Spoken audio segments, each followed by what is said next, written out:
Away from him in the third quarter. It was a 9-point game at one stage early in the third. Kings have pushed the lead out to as many as 30, now 30.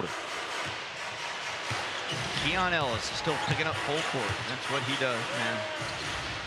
Well, the way things have gone for Sacramento, by the way, guys, this year, Malik Monk has moved into a more often starting role than he ever has in his career. His previous high in a season was 37 starts. Tonight making his 39th start, and obviously it's going to be his starting point guard job for the remainder of the year as Exum to do with the trade situation.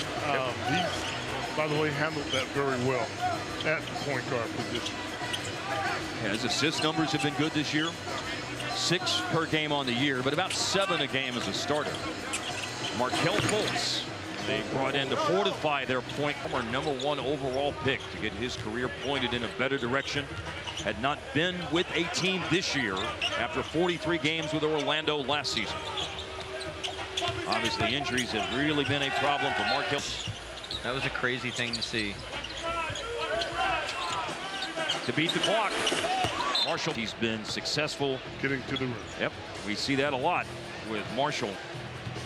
Well, he shot it better in the middle of the season. Shot the three pretty well for a stretch. It has really hit a deep slump right now in terms of shooting the 3 ball. Monk, a long pass on a bounce. You know, your game changes, your mental changes when you get that point guard label. Start to try and set other guys up.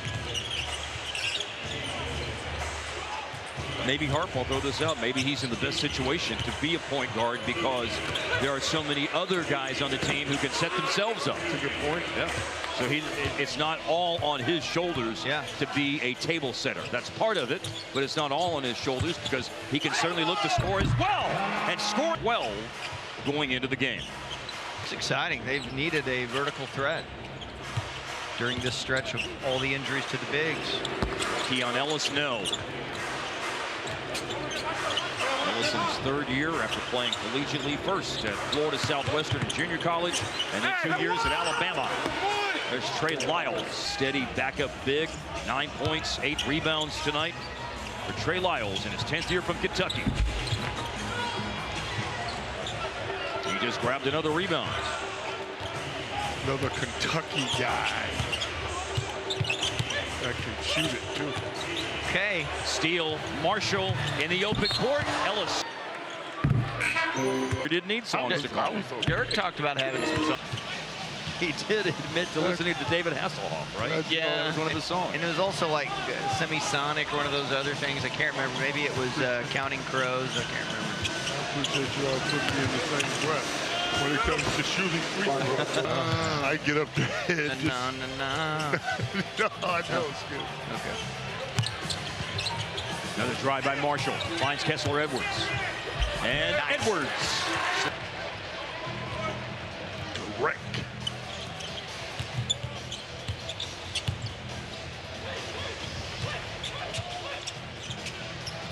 Rookie Isaac Jones played at Idaho and Washington State, #3 for Sacramento on the floor. 23, Ellis misses on the 3. The appearance by Jones tonight is his 26th of the season and his inaugural year in the NBA playing with Sacramento. Marshall trying to find the 3 ball. Offensive rebound, Kessler Edwards.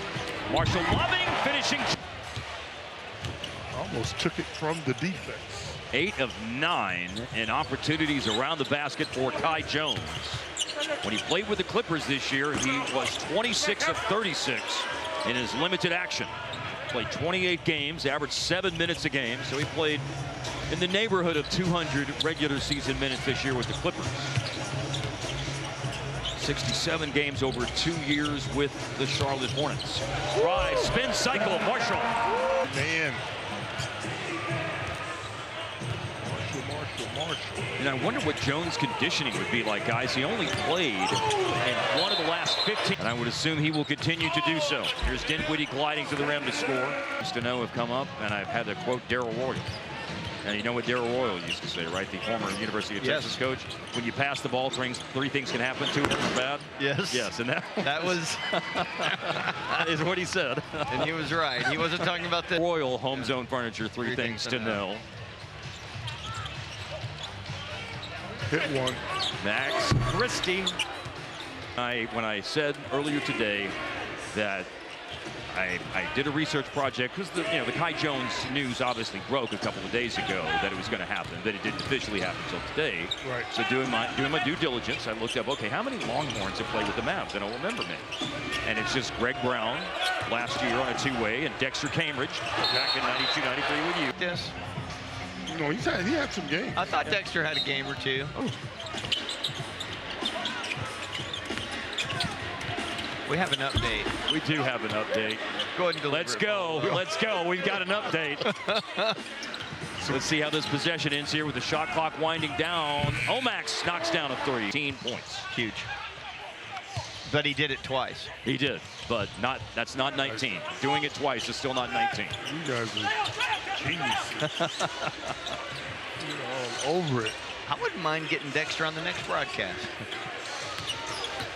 We've had a lot of good special guests, including Avery Johnson, who will be on center court after the game is over with. Want to get Loxley Colley, Panama Myers, and Dexter Cambridge all on the next broadcast. Hank Dudek. Yeah. Oh, the Jesuit great, Hank Dudek. 4-3, Spencer Dinwiddie. Forward to these blowouts.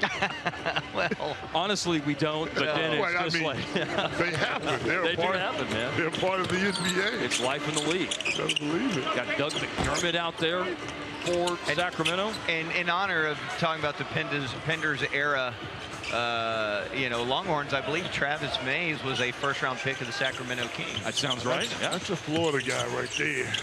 Travis? Yes, sir. Keller, I think.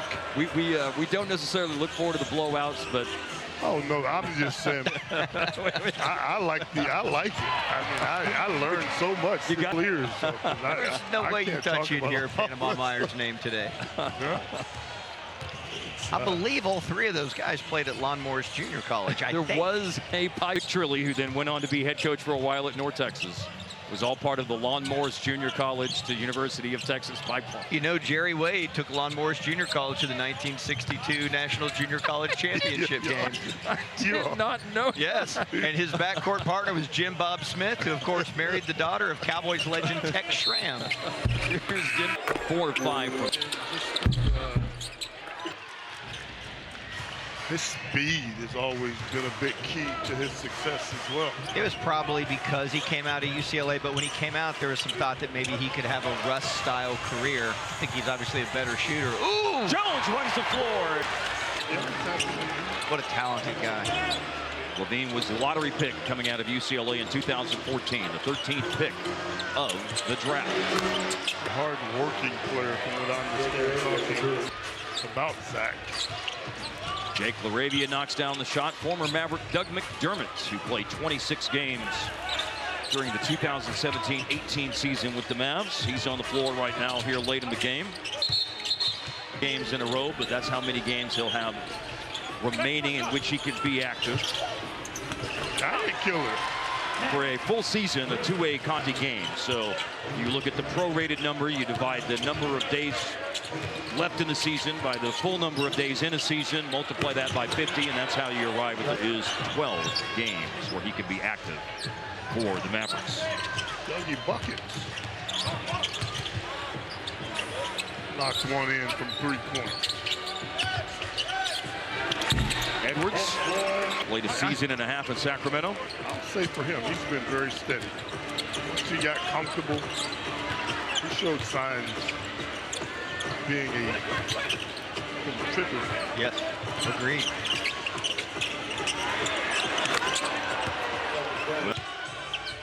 Beats 43% on threes this year. He don't walk around high schools beating guys in horse.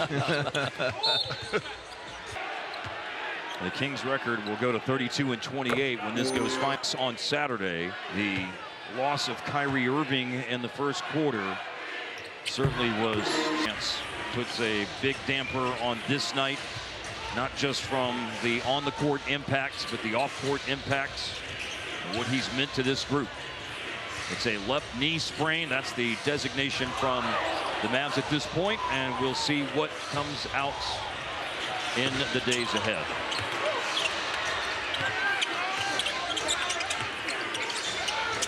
Isaac Jones working inside and scoring for the Kings, and what may very well be their last basket of the game. Hard to the glass.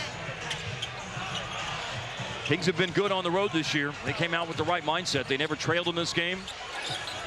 They'll up their road record to 17-14 this year.